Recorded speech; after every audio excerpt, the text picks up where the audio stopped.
கோலி talk Kollywood news. நடிகைகளோட அரட்டை அடிக்கிறத நிறுத்தின சந்தானம். தான் வளர்ந்து வந்த காலகட்டத்துல கதாநாயகிகளா தேடி பிடிச்சு போய் கடலை போடுவாரு சந்தானம். படப்பிடிப்பு பேக்கப் ஆனா கூட மணிக்கணக்குல அம்மணிகளோட கலகலத்துட்டு தான் விடை பெறுவாரு. இதெல்லாம் ஆர்யா அவருக்கு காட்டி கொடுத்த ஜாலியோ ஜிம்கானா.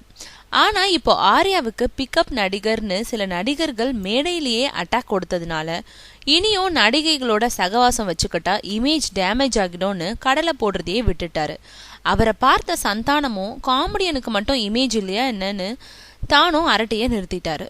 யாராவது நடிகைகள் தான் சீரியஸா காமெடி சீன் யோசிச்சுட்டு இருக்கும் போது அருகில வந்து அமர்ந்து வாயாட தொடங்கினா செம்ம காண்டாகிடுறாராம் சந்தானம். சிரிக்க வைக்க எதையாவது சிந்திக்கிறப்ப என்ன சீரியஸ் ஆக்கிடாதன்னு அம்மணிகளை விரட்டி அடிக்கிறாராம். ஆனா இப்படி அவர் திடுதிப்புன்னு மாறியதுக்கு இமேஜ் மட்டுமே காரணம் இல்லையா, கவுண்டமணி, வடிவேலு போன்ற காமெடியன்கள் ரீஎன்ட்ரி ஆகி இருக்கிறதுனால இந்த நேரத்துல விளையாட்டுத்தனமா இருந்தா வீணாயிடுவோன்னு உஷாரா இருக்காரு சந்தானம்.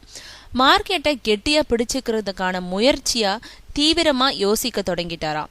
முன்னாடி விட தான் நடிக்கும் காமெடி காட்சிகள் இனி ரசிகர்களோட வயிற்ற பதம் பார்க்க கூடியதா இருக்க வேண்டும்னு முடிவுக்கு வந்த பிறகுதான் சதா சிந்தனையிலேயே சிறகடிக்கிறாராம் சந்தானம்.